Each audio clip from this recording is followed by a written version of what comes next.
rich. We have an amazing show for you today. We're going to talk about how to make your husband rich. Sarit got this amazing question in. This woman was like, I don't know what to do. I'm struggling or whatever. What can I do? There's a lot you can do. I'm going to show you exactly how. This is Leah Richeimer for Ladies TalkShow. Stay tuned.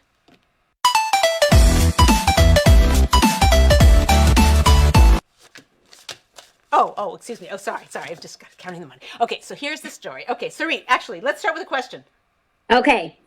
My husband has been out of a job for a while. Obviously, with Corona, he's been having a harder time finding a job.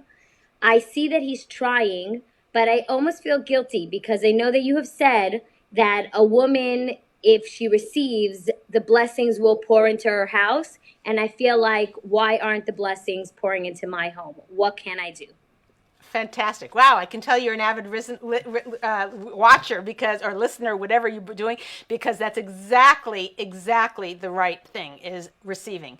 So let's go over this. So for those of you who haven't watched anything before, you need to know this one very serious source that we have that's very, very old about the husband is the giver. This is from the Gemara. The husband is the giver, the wife is the receiver. So Rav Moshe Cordovero gives over that all blessing, including money, all blessing comes from God through the husband and to the wife. Why isn't it that it comes through the wife and to the husband? I don't know. I'm not here to explain why things are the way they are. I'm just telling you this is the way it is. And if you understand the reality, the spiritual reality, the physical reality of how the world works, you can reap the benefits from it because it's all from God. And here's how it happens. The blessing comes from God through your husband and to you. And if you're a little tiny receiver, you will get an amount as big as that. If you're a big receiver, you will get that big. If you're, so all the blessing that comes into your home is controlled by the wife on how she receives that blessing. And here's the kicker. This is the most important thing to understand. The whole job of a wife, if you want to bring a lot of blessing into your home, is to be a receiver. Now, I have women who, they're like, yeah, okay, Leah, let's hear that. Here's the bottom line, though. I get it. It's not fair. It should be a different way. According to politically correct society and whatever, it shouldn't be that way. It should be equal. It should be this, him and me. I'm not commenting on how. I'm not political, and I don't even know how to comment on it, how it should be, how I want it to be, how we should fight for it, whatever, all of that stuff. Put that aside and just listen to what our Masorah, our 3,000-year-old tradition that actually works, how to do it. And that is, if you can capitalize on this is how you bring more, how to make your husband rich, okay? And that is to be the biggest receiver that you possibly can. The biggest receiver. So if you can put aside your own annoyance at having to be the receiver, because receiver is seen as like less powerful, like we're powerful women, we want to accomplish, right? So being a receiver is like, no, I'm the giver. I give all day long. I give food. I give, I do errands. Are you joking me? I'm the receiver. It seems less than. That's a societal thing saying that it's less than. The truth is, being a receiver is a beautiful thing. And here's how it works. When your husband he's got blessing in his arm. God gives him the blessings, and now he's giving it to you. That means everything your husband gives to you, you receive. So how does that look? The most powerful way to do that, the way to shift from resisting receiving to open arms receiving, is using the words thank you. So that means no matter what your husband does. And so if you learn nothing else in this whole show except for the words use thank you more often, you'll get very, very far with this. I'm going to give lots of other tips and details as we go along, but just remember thank you. So your husband does something for you and you're like, oh, thank you. Now you just be like, well, of course, I did this for him. He did that for me. I'm going to say thank you to him. He should say thank you to me. Well, I'll step up my game when he steps up his. Well, guess what? May never happen, okay? And I want you to be rich today, right now. So the way to do that, your husband gives you something. Your husband hands you something. He says, here's Marriage Secrets. Here's the book. If you're like, can you just put it over there, right? Instead of taking it physically into your hands. Leah, you're telling me that makes a difference? Are you joking? I told him to put it there. It makes a difference. It makes a difference. It's training yourself to be a receiver.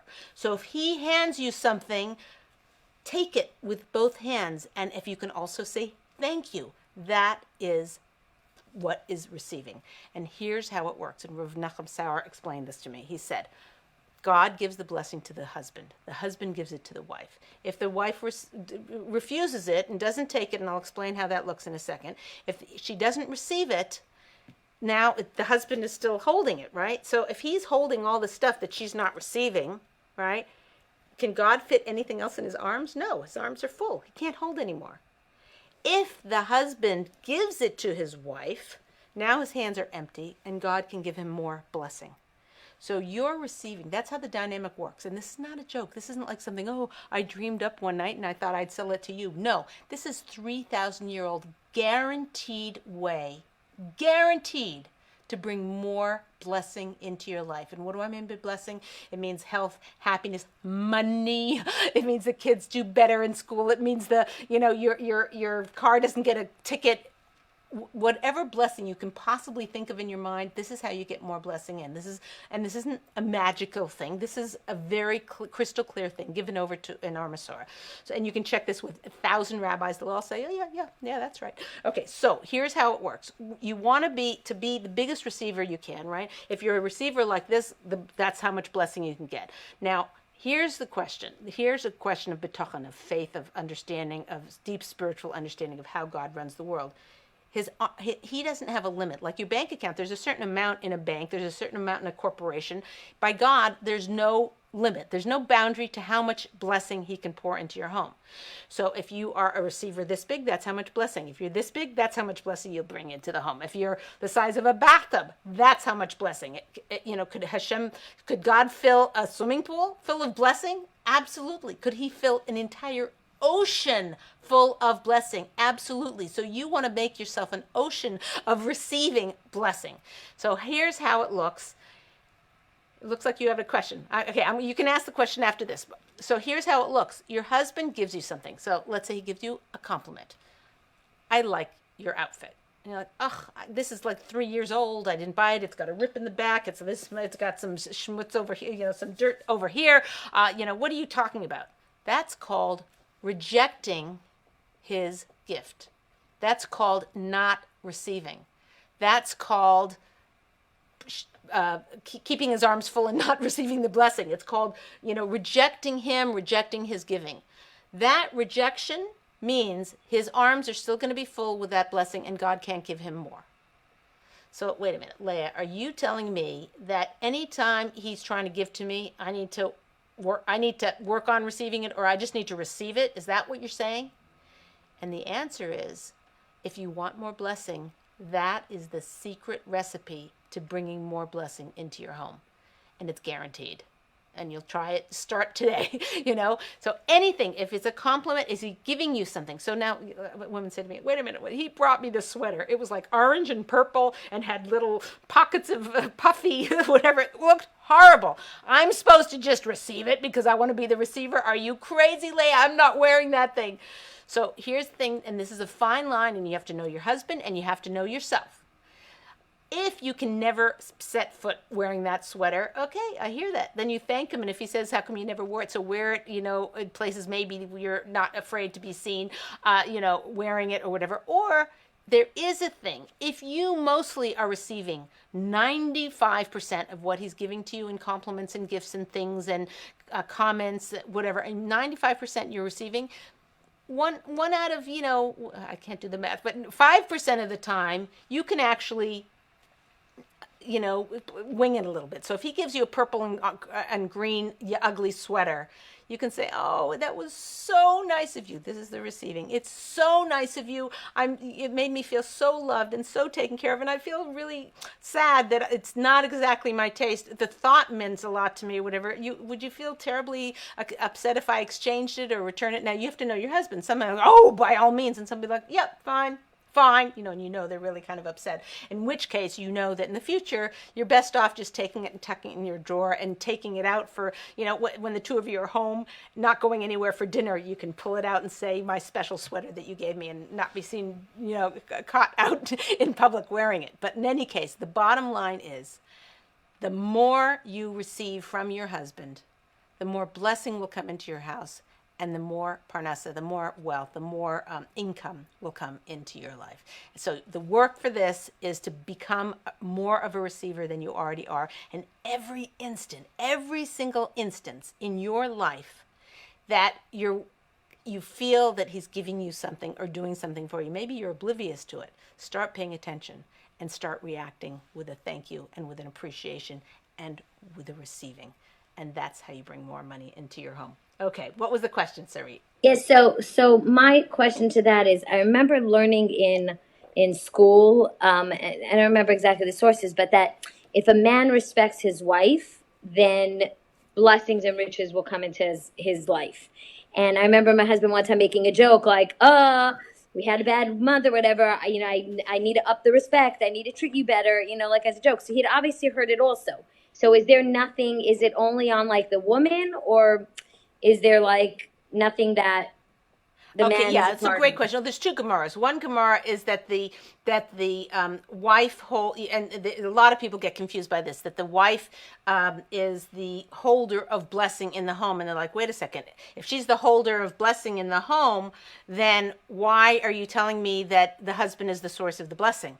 If she, because there's a Gemara that says that. So I asked this to Asher Weiss in Eretz Israel, and I met with him, and I said, how can you please explain this? And he said, the husband is the conduit for the blessing, and he's the one. And if the blessing comes, he holds the blessing, and if his wife receives it, then it becomes to fruition. It's like the husband can bring the flour, but the wife is the one who turns it into challah, turns it into bread. So he can bring the blessing. The wife is the one who actualizes it. So they're not, the Gemara sources aren't contradictory. It's exact. In fact, it bolsters the whole thing that if the woman is the good receiver for his blessing, that holds the blessing in the home. And in regards to your question about respect, spot on. The husband does need to respect the wife, and that is very crucial in this how the dynamic works. However, if the wife is receiving at her maximum, she's really trying hard. I mean, her husband hands her something and she's like, she's in the middle of doing something, right? And she's, working on something, and he comes in and says, "Oh, here's the phone bill." And she's like, I've got 15 things. I've got a kid screaming. I've got a phone call. I'm in the middle of 3 emails, and blah, blah, whatever. And she struggles with herself, and she takes the phone bill and says, "Thank you for the phone bill." She puts it down over there, right? That's a lot of work that she did. But that work is what brings more blessing into the home. And here's the kicker. That also helps him to respect her more, because she's taking care of him. And that's a huge show of respect that she's giving to him. It'll help him respect her more, which will in turn bring more blessing. So this is a tough one I'm giving you guys, because it's being a receiver. When your very nature is to be a receiver, you've got an equally strong Yetzer Hara, evil inclination, against it. It's like being a receiver. I don't want to be a receiver. So I'm saying this from personal experience. Hello. Okay. So, I don't want to be a receiver. I want to be the giver. I want to be the one in power or whatever. And we don't realize how much control and determination of our future we have just by fulfilling that nature. To be honest with you, if I had to vote and they said, "Oh, Leah, would you like to be a receiver nature or a giver nature, or which one would you prefer?" I'd probably not choose to be a receiver. It's like it doesn't feel as strong as powerful. But this is the way it is. And if you can embrace that, then there's a deep part of every woman that wants to be fulfilled in a certain way. And, we get a lot of confused about it because we get a lot of mixed messages from social media, from the world at large, from Western civilization, from everything we grew up with, and whatever seeped into our brains and into our, all of our friends are a certain way. So we don't realize how much power there is in being a receiver, in the sense of what it can create in our homes and what it can create in our life. And I'm telling you, it fills a deep, deep need of a woman to be that receiver and to be given gifts from her husband, and to be, as they directly from God through the husband and to the wife. And this is not a thing you have to say, oh, okay, Leah said, okay, fine. Try this at home. Try it at home. You'll be amazed how it satisfies a certain need in you and how it brings more blessing into the home. Okay, good. Next question. Okay, amazing. So next one is also tied into it with riches. My husband really makes an effort to appreciate me. However, I get the same thank you for a 4-course dinner party as I would for bringing him a cup of water. This makes me hold back from giving more to him. He doesn't realize that he could receive so much more from me. He doesn't realize what? That he could, meaning that she would give him so much more if he would just show more than just a thank you, no matter what it is. Like, he has the same thank you for everything. And she's like, it's very nice. He's saying thank you and he's acknowledging, but I need more. Like, whoa, that was an amazing 4-course meal, blah, blah, blah, versus thank you for the tea. Okay, so that's good. So this had a little bit of a spin on it because it's her getting the appreciation rather than her thanking her husband. So, but let me just tell you, one of the key things to do in terms of getting appreciation.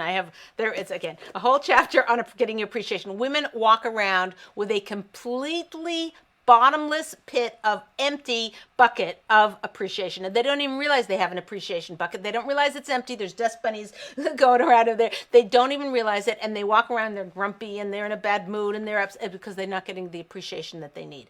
So there's I think 6 different methods of how to get the appreciation you need. Nothing to be embarrassed at, to actually solicit and say, can you appreciate me more for that? Or maybe it's saying, wasn't that a great meal, dear? Or doing the ventriloquist, which is saying, boy, when he says, oh, thanks for dinner, to ventriloquist. Do you know what a ventriloquist is? A puppet, when you talk to you, say, whatever. Anyway, you ventriloquist to your husband and you say, dear, that was the most delicious dinner I ever ate in my whole life. Thank you a million, and then he'll be like, oh, yeah, that's what I meant to say. It might annoy some husbands, so you need to know your husband. And if it annoys him, try and talk him into letting you do that, because it's so powerful to get exactly what you need to hear, exactly when you need to hear it. Even if it's not genuine, you feel it's not genuine because he didn't say it himself. It feels, you have to try it. It feels so good to have him say exactly what you need him to say. So that's the answer to that. Okay, good. Next question. Okay, so somebody asked, basically in that same field, is then, can you give some practical tips about becoming a receiver without feeling like a nebuch? Meaning, how does someone become an empowered receiver? Excellent question. Wow, that's a good one. Because with something else tied into that, because usually being a receiver means that you're almost like less, because if you're the giver, you're the one in power. If you're the receiver, you're sort of, underneath. Right. So first of all, you should know that it's only the first maybe 5 or 10 times of practicing being a receiver volitionally and thinking about it and consciously doing, being the receiver. It's only about the first 5 or 10 times doing it that are hard, because after that, it's hard throughout life. That's not what I mean. But I'm just saying the hardest is the first 5 or 10, because you don't see the benefits. You don't see what it's doing for you. But after 5 or 10 times, you realize that the relationship is changing in a way that's very powerful, that you're getting deep needs met that you didn't almost even know you had. And you're also seeing blessing in other ways. Sometimes, I once led a group and we all worked on this for several months. And then at the end, I was very bratty. I said, okay, we're going around the room. I know you want to hear you want me to start with a lecture, whatever, but we're going around the room, and every person here has to say one thing that happened by their transition to being more of a receiver. And so each one said, oh, my husband bought a factory. We've been, whatever. Another, everyone had Parnassa stories. I wished I had it on tape, and not that I would have been able to do anything with it, but, you know who you are. People, there are a lot of you who are still watching this show. You know who you are. You are in that room. And so the thing is that you see the value of it, sometimes black and white, crystal clear things that happen with Parnassa that are, so then it becomes almost like a game to be more of a receiver, because you realize the benefits that God himself wants this in your life. This is how he created the world. And there's a very deep spiritual, mystical thing also, because there's something about the husband being the giver and the wife being the receiver that's people are trying to negate that and push that away, and they say, no, we're equal. Whatever. There's nothing about equal. It has nothing to do with equal. You can be, it's saying, a fabulous violinist and a great chess player. He's better. It doesn't even make sense. But anyway, equality in the workplace, I'm totally for, and I'll put money down on it, and I'll help, and I'll whatever. I stay out of politics, but whatever. That is very important. But equality in a relationship, it's not the right equation. The equation is shalom. How much peace do you have in the home, and what is a woman's ability to use her ultimate strengths of being a receiver? So to answer the question is that the resentment and the upset that we have about being receiver is all both external from society, and it's also internal. We have this, like that. So the way to overcome that is, for the first 5 or 10, just keep trying it and trying it, and eventually you'll see some sweetness there that will make you realize how much you're getting out of it. And so this, and then just to continue working on it and striving to be the best receiver you possibly can. Fantastic. Next question. Okay, and the next question is, it's so funny. It's also in that same realm. There's a lot of receiving questions. So I think it's so perfect for this show. I work so hard and have tried to solicit appreciation from my husband. He tells me it feels unnatural for him and that he just can't do it. How can I accept that, especially since this is on my list as the top things which is important to me? Well, meaning she's trying to solicit, but her husband doesn't he says it's unnatural for him every time she tries to get appreciation for him to just, mimic back what she's saying, or to try to get him to say it. He's like, it's not a natural thing for him. He wants to say it on his own, and if he doesn't say it on his own, well, too bad. Right. So she's got to do a massive sales job on him, because this is something she can't live without it, and he has to know that. And she can tell him that. She can write him maybe, he's a kind of, you have to know his personality, write him a beautiful, typed or handwritten letter that says, I love you so much. I'm so happy I'm married to you. I'm so happy in so many ways. But there is one need that I have, that I hear you when you say that, showing appreciation is challenging for you. You don't feel natural. Can you just feel unnatural for me? There's some way she can reach into his heart and convince him that he's going to get so much out of it. And frankly, when he does do it, make him his favorite cookies, or, say, take him a bowl of ice cream, something, she has so much power to get her needs met that, it's not just convincing. Convincing is, can work. It can work. You can have a conversation and okay, I get it. It's hard for me, but okay, I'll do it. And that might be enough. Or it's constant reinforcement, constant reminding, training him to be, he says it's not natural, training him to make it natural. Also could be something she says to him, listen, I know this is hard for you, but I want you to know something. You said that you like to go and watch the sunset every night. Well, to me, it feels like a waste of time. But I watch the sunset with you, or I commit now. I'm going to watch the sunset. I'm making a stupid example, but I'm going to watch the sunset with you because you're so nice to me about unnaturally complimenting. You can, but the point is you're making a communication, and you're doing a sales job on your husband to convince him to meet your needs, and that's perfectly acceptable. The thing that this woman has to think about is there could be part of her that in a way wants him not to appreciate her so she can resent him. So that's what, Leah? What? So in other words, if a person grew up in a household, and let's say their knee-jerk reaction, their habit in relating is that their let's say their father or their mother, let's say their father was never there for them, was never there for them, was never there for them.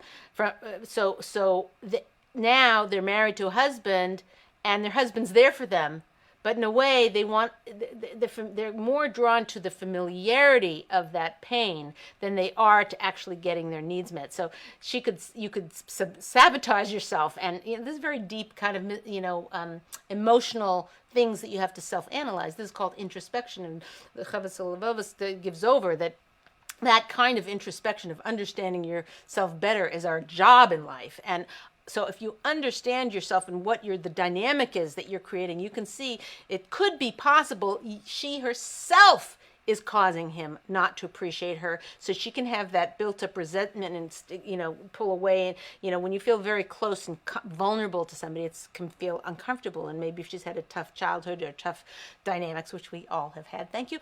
But if you have, then it's that can get in her way. So to do the introspection necessary for her to understand what she might be doing or what triggers it might be pushing in her that are making it worse, and then to have a conversation with him that hopefully can sell him on the idea. Okay, next question.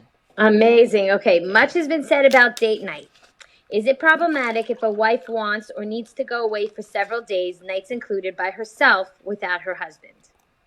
She wants her own time. She wants her own time. Or even her own time with her girlfriends or her sisters, but it doesn't involve him. So there is many sources that talk about interacting with friends and neighbors and support from community, and that there's a thing that women were given 9/10 of speech. If you use it all on your husband, you'll kill the guy. So there is something to having that social interaction and having that support system. And also, if something happens, like let's say the principal yelled at your kid, and the kid comes home and whatever, and you tell your husband, oh, can you believe our son got yelled at by the principal, and the husband will be like, well, he deserved it, and and you're like, that doesn't even come close to processing your own emotions and getting. And so, but if you told a girlfriend, hey, my son got yelled at by the principal, your girlfriend is going to say something like, oh, really? That's terrible. Oh, I can't believe it. Why would they do that? Now, if you have a good girlfriend, they'll do that, and then they'll say, boy, that's terrible. They shouldn't have yelled at your son. And then they'll turn and they'll say, I wonder if there's anything your son did that could have instigated that, and what do you think he could work on? In other words, they'll hear you, they'll let you vent, they'll let you have your emotions about it, and you're upset about it, whatever. And then if it's a good supportive friend, they'll bring you to the place where you can introspect, you can think about it, and you can think, maybe I need to do this or the XYZ to help my son be a better person. Whereas the husband will just, sometimes come out like that. And I'm making broad generalizations to just say why I think that God has us have friends, to help make our marriage better in a way. You're not dumping all the stuff on him and using him as your source of everything, support in every way.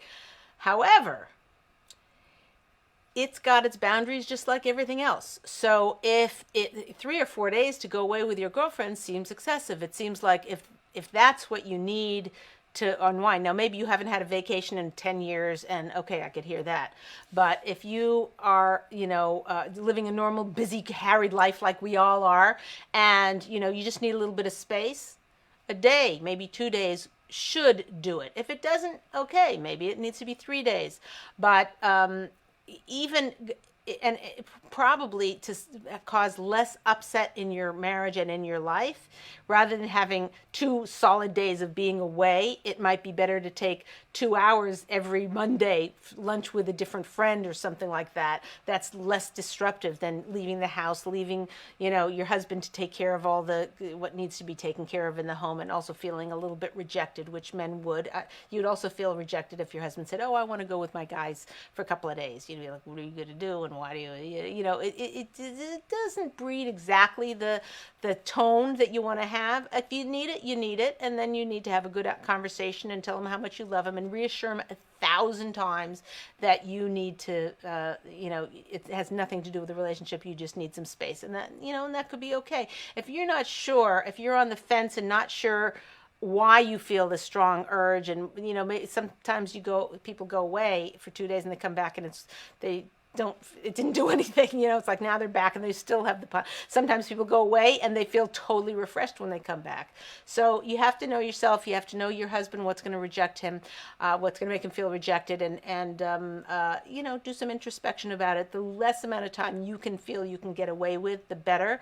And again, if you can think of alternate ways, like, again, doing it less time more often rather than huge chunks, which kind of disrupts the whole routine of the family. Okay, next question. Okay, when I get mad at my husband, I'm able to hide it and pretend I'm fine. I realize that's a high level, but it does bring me and our relationship down. Though it doesn't last too long, these instances do add up. Since I'm the only one that knows that, and I'm wondering if it's better for me to share my upsets with my husband. Because basically she's not telling him that she's holding back. And in the end run, he doesn't know that she's doing all this amazing work of like not saying what she really wants to say. And it's all building up. Like he doesn't realize that she's really trying to be good about everything that's happening, and she starts feeling resentful. So she has actually just designed the exact recipe for resentment. Okay. First of all, kol hakavod to her, all the honors, beautiful. You're a wonderful person. I'm very impressed with you that you were able to do that. But the lingering thing is obviously there. If you're able to do it and forget about it, done. But if you're going to have a resentment like you do, then there's something that needs to be shifted with that. And I'll give you a couple of ideas about ways to shift it. One is that when something happens, because you've built up those muscles now, you can probably not say something immediately. You know what I mean? Like you can probably bite your tongue and have self-mastery. That's what we're striving for here, ladies. Self-mastery. I'm also striving for that, by the way. Hello. Self-mastery over your mouth at the time. So that's fantastic.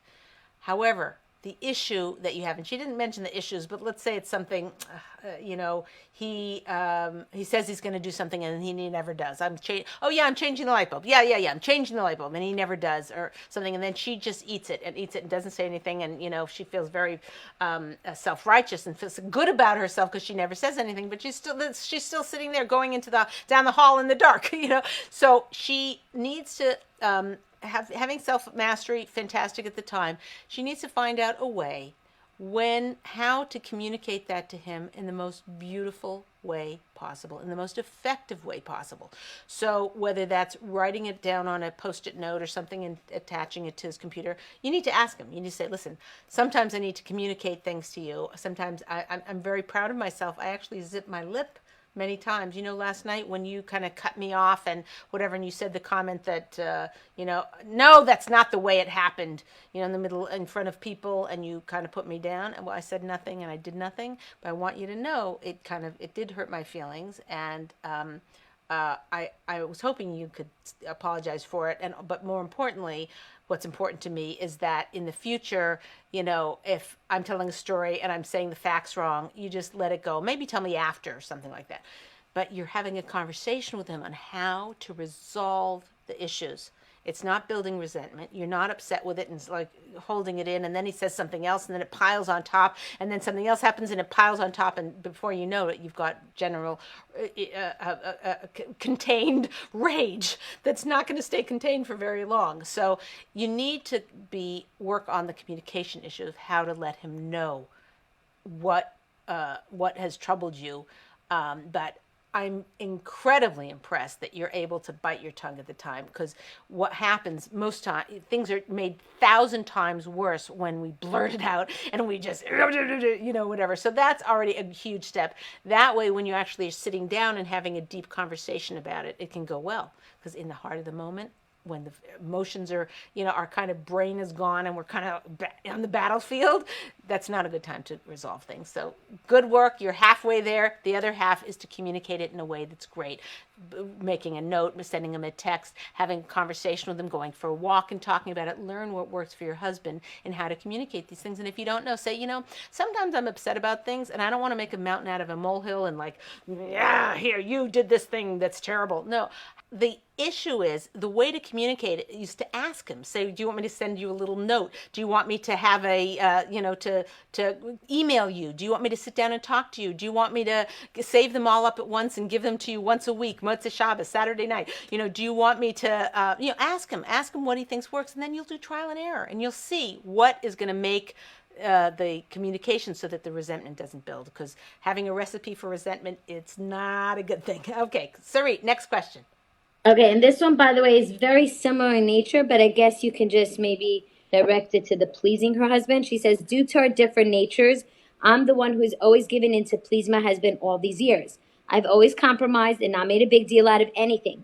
However, after all these years, I'm starting to see that though it's very nice for him, I'm not happy about myself. I started to speak up, but my husband thinks I'm no longer pleasant and have suddenly started having issues. Basically, because she never did it, her husband thought that, oh, this was amazing. That's how she is. Now she's suddenly speaking up, and her husband is like, what happened to this woman? Okay, so I don't know why she started speaking up, and that sounds like a good evolution in herself. That now she realized that she was a little bit of a, frankly, when I read these biographies of these great women, they always are like that woman used to be. So it's a little bit hard for me to advise her how to not be a way that she already had mastered being. Maybe she did it out of being a doormat. Maybe she had resentments. Maybe, I'm not quite sure. And because she's not on the phone, I can't sort of dig deep and to figure out what the psychology is of how the whole thing developed. However, let's assume that she just realized, boy, this worked for him, but I'm feeling, not good about it. So when she said now she's starting to speak up, that is the crucial issue, is how is she speaking up? Like, is she saying, well, you did it, or is she saying, I realized that a lot of times, I just let things go, and I realized I had resentment building that I wasn't really aware of, and now I'm more aware of it, and it's not that I'm changing, it's that I'm just more aware of what my needs are, and I think that, I give in. I give in a lot. And maybe that was a certain level, but now I'm feeling a little needy in my life, and I'm not sure, it's fine. I'm not trying to make you wrong. I'm not trying to make you bad. I'm not trying to point your finger or say anything's wrong with our marriage. Anything's wrong with you. I love you, whatever. I think in the next stage, in the next level in our marriage, if it's possible, I want to be able to have a voice about how I feel about things instead of always squelching it. I think that'll be more healthy for both of us. And I'm not even sure how to do it. And if you'll work with me on this, you and I can, trial and error until we get to a place where I feel that my voice is heard. I think he can hear that. If a woman speaks really, really from her deep heart, her husband will hear it. The issue is that how is she going to do it? How is she going to communicate to him in a way he can hear? And like she said, he's not used to it. So it's going to be hard for him. But this is a challenge that's worth fighting for. Not fighting for, worth working towards. Okay. So she really should think deeply about how to go about it, and that will make all the difference. And hopefully her husband, again, if she's giving him a lot of compliments, a lot of praise, and a lot of support about how it's gone up to then, take it on herself that it's her problem. I didn't realize, I didn't know, I wasn't sure, I didn't want to be a problem, I wanted to be a good wife, but I realized being a good wife is also being able to express myself well, and I haven't done that well. There is a way for, if she thinks about it, there's a way for her to speak from her heart, and he'll listen, he'll hear her. Okay, good. Next question. Oh, amazing. Okay. When my husband and I spend time together, there's nothing left to talk about, since we text, email, and phone each other throughout the day. Is it better not to communicate during the day and save up all our correspondence for a meaningful slot of time? That's a good question. That's a wonderful problem to have. Yeah, isn't it? Right? They're talking so often that she actually has, that's amazing. Because most men don't want to talk to their wives during the day. Yeah. So that is actually a good question for her husband. To say to him, I love, for me, I love being in touch with you all day. I feel taken care of. I feel loved. I feel like we're going through the day together. It's a very big pleasure. I assume it's the same for you, dear, or whatever. But then I find we've already said everything by the time we're to get together. So what do you want to do? I have a feeling that he'll want to keep the status quo the way it is, unless and she may or may not know this. He might do it because he went to some class with a rabbi, and the rabbi said, if your wife texts you, you got to pay attention, whatever. And so he might actually be doing it because he thinks it's the right thing to do, the right husband thing to do, to constantly interact with him all day. But he might actually prefer saving them for the night. I don't know. That it might be a worthy conversation. But if it's going and it's sweet, I wouldn't rock the boat too much. However, there is something else you can do, which is you can keep a journal of things when you have a spare minute that you want to talk to your husband about, like, so, like let's say you wanted to plan a trip, or you wanted to whatever, you never quite get around to certain conversations, or there's certain articles that you've read.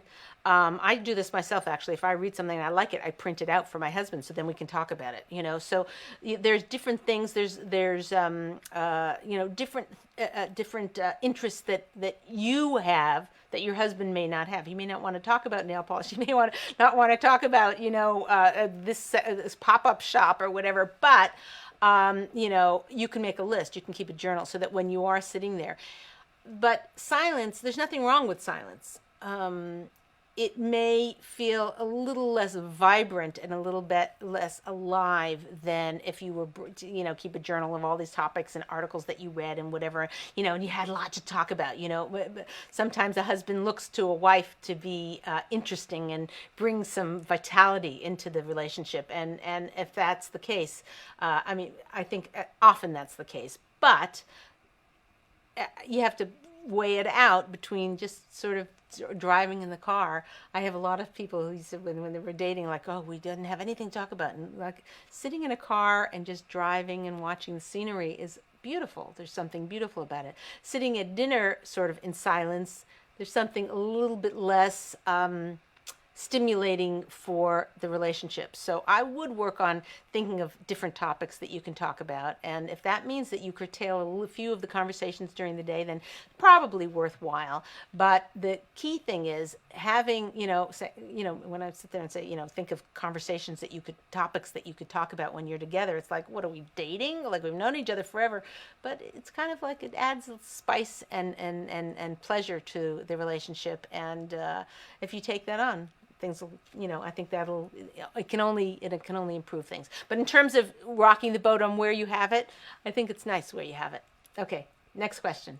Yeah, no joke, right? If it was all our problems, then our husbands actually we're like, honey, not now. I'm busy. Yeah. So it's really nice. Okay, my husband said a few things that were so hurtful to me, and this goes back over 10 years ago. One of the things he said was, what do you do all day when we didn't have apples in the house? It stings still at times.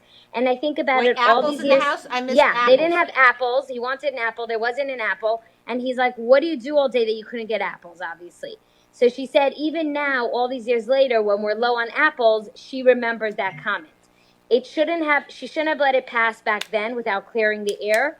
But right now she's saying, is it appropriate to bring it up after all these years? And if I bring it up, do I risk him thinking that I hold grudges? Yeah, so it's okay if he thinks that you hold grudges. You do. No, hello. No, I hear that. But there's something every time you see an apple and whatever. It's totally understandable where you're holding and what you're feeling. I get it, and it's actually meritorious that you were able to not say anything to him after all these years. That's pretty remarkable.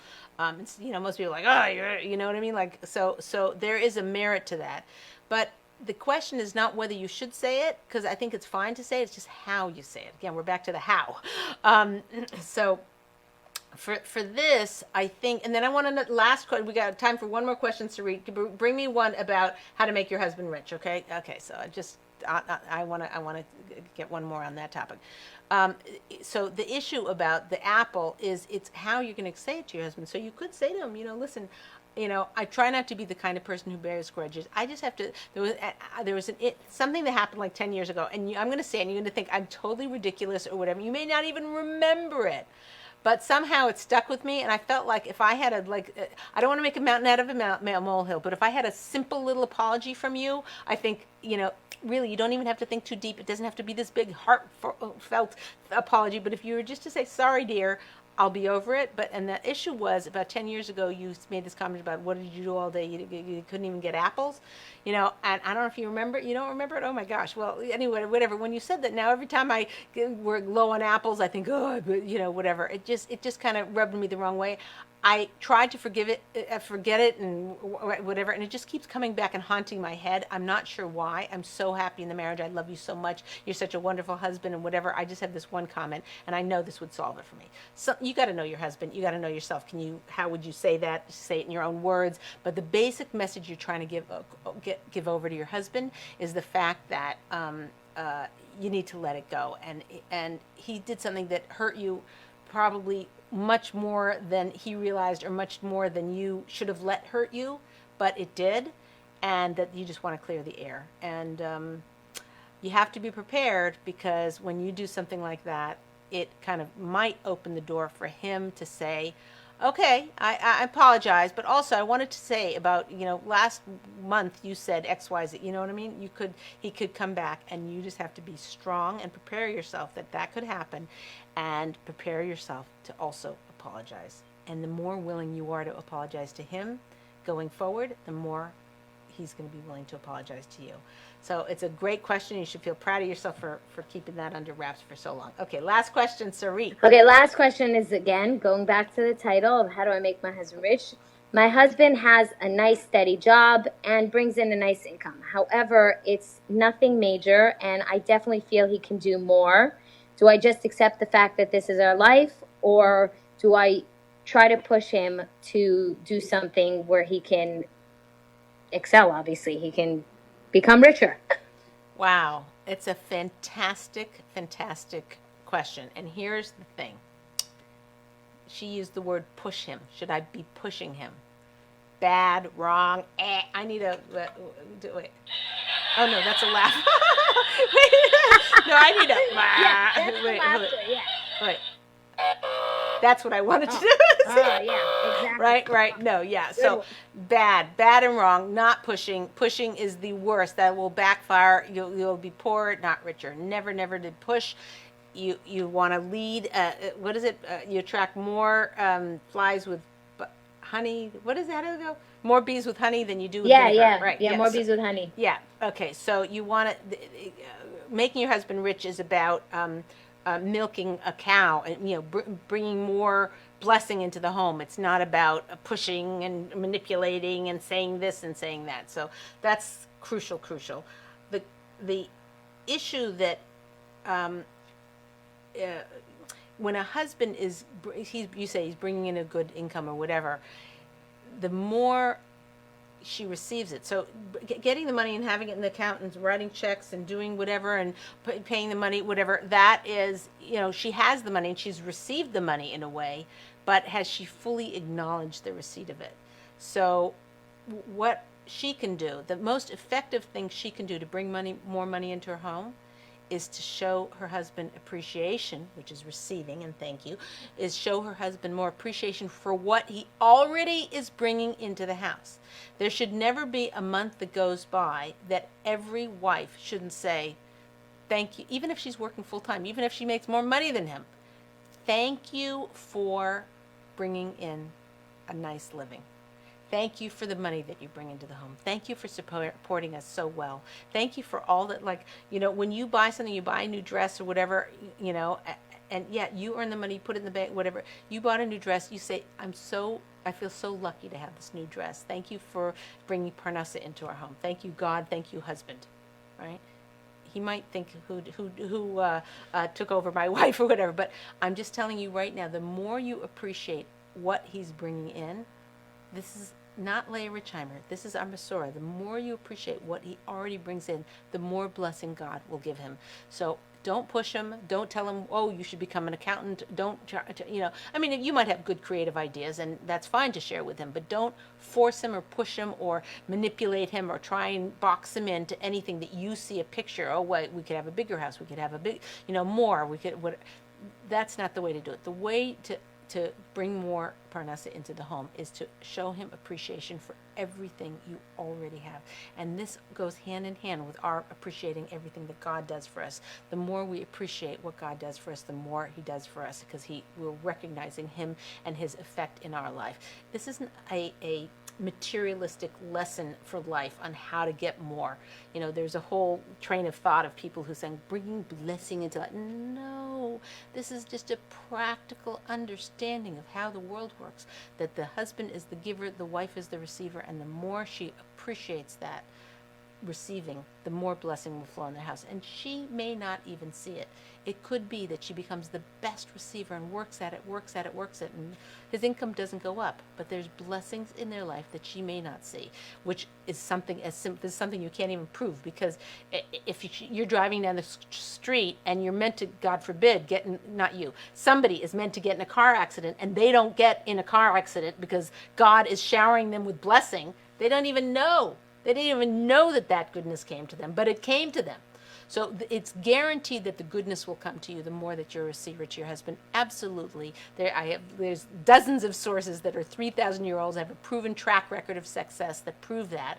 And you have to understand, just try this on, and hopefully you'll see it. Hopefully God will show you little snippets of how that receiving benefits you and brings more blessing into your home. You may not see it, but you can take it on faith. 3,000-year-old track record of success. Okay, we're out of time. Thank you very much for being here. This is Leah Richeimer with the Ladies Talk Show. The most important thing that you should know is that we're working on being a bigger receiver. And the more of a receiver you can be, the more blessing will come into your home. Thank you. We'll see you next time.